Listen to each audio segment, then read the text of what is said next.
एक नदी में एक मगरमच्छ रहता था। उसी नदी में एक कछुआ भी रहता था। मगरमच्छ को पता था कि कछुए को वह खा नहीं सकता, उसका खोल मोटा है। कछुए को भी पता था कि मगरमच्छ उसे कभी नहीं खा सकता है। एक दिन मगरमच्छ ने कछुए को कहा, देख भाई, ना तो मैं तुझे खा सकता हूं और न ही तू मुझे नुकसान पहुंचा सकता है, इसलिए अच्छा है कि हम दोनों दोस्त बन जाएं।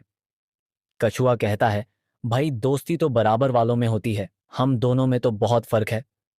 मगरमच्छा को यह सुनकर गुस्सा आ गया। वह बोला, अगर ऐसा है तो मैं तुझे उठाकर नदी से बाहर फेंक देता हूं, फिर देखता हूं तू कैसे नदी में आता है। कछुआ चुपचाप सुन रहा था। वह बोला, भाई लगता है तुमने खरगोश वाली कहानी नहीं सुनी है। एक बार खरगोश को भी ऐसे ही घमंड हो गया था, लेकिन नतीजा यह हुआ कि वह हार गया। इसलिए घमंड करना अच्छी बात नहीं है। मगरमच्छा को और ज्यादा गुस्सा आ जाता है। वह कछुए को मुंह से धक्का देने लगता है। कछुआ अपने खोल में चला जाता है। मगरमच्छा उसे नदी के बाहर फेंक देता है।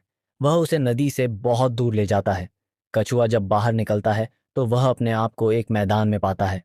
मगरमच्छ उससे कहता है, आज के बाद अगर तू कभी नदी में आया तो मैं तुझे फिर से बाहर फेंक दूंगा। कछुआ बोला, कोई बात नहीं, मैं नहीं आऊंगा, मैं किसी और नदी में चला जाऊंगा। मगरमच्छ यह सुनकर हंसने लगा। वह बोला, तुझे पता है दूसरी नदी यहां से कितनी दूर है? वहां तक तू पहुंच ही नहीं सकता। अब या तो मुझसे माफी मांग या नदी में जाने का ख्याल छोड़ दे। कछुआ बोला, मैं धीरे धीरे नई नदी में पहुंच ही जाऊंगा, लेकिन अब वापस नहीं आऊंगा। मगरमच्छ यह सुनकर वापस चल देता है, लेकिन इस बार वह रास्ता भूल जाता है और दूसरे रास्ते से नदी की ओर जाने लगता है। उस रास्ते पर बहुत गीली और चिकनी मिट्टी थी। जैसे ही मगरमच्छ वहां पहुंचता है, वह गीली मिट्टी में धंस जाता है। अब वह न आगे बढ़ पा रहा था, न ही पीछे। वह बहुत कोशिश करता है, लेकिन जितना भी वह कोशिश करता, नीचे धंस जाता था। इस तरह उसे अपनी मौत नजर आने लगी। उसे लगा कि वह यहीं पड़े पड़े मर जाएगा।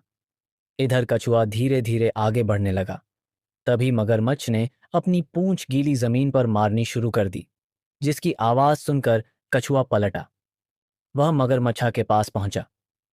मगरमच्छ उसके सामने विनती करने लगा, भाई मुझे यहां से किसी तरह निकालो, नहीं तो मैं मर जाऊंगा। कछुआ बोला, क्यों, तुम्हें तो बहुत घमंड था, मैं तुम्हारी मदद क्यों करूं?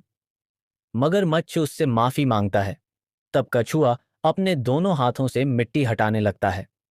बहुत देर तक मेहनत करते करते वह मिट्टी नदी में बहने लगती है। धीरे धीरे मिट्टी कम हो जाती है। मगरमच्छ पानी में पहुंच जाता है। मगरमच्छ कहता है, भाई मुझे माफ कर दो, आज से हम दोनों दोस्त बनकर रहेंगे।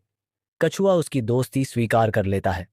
अब मगरमच्छ कछुए को अपनी पीठ पर बैठाकर नदी में घूमता रहता था। फिर दोनों नदी से बाहर निकलकर एक पेड़ की छांव में बैठकर बातें करते रहते थे। इस कहानी से हमें यह सीख मिलती है कि कभी घमंड नहीं करना चाहिए।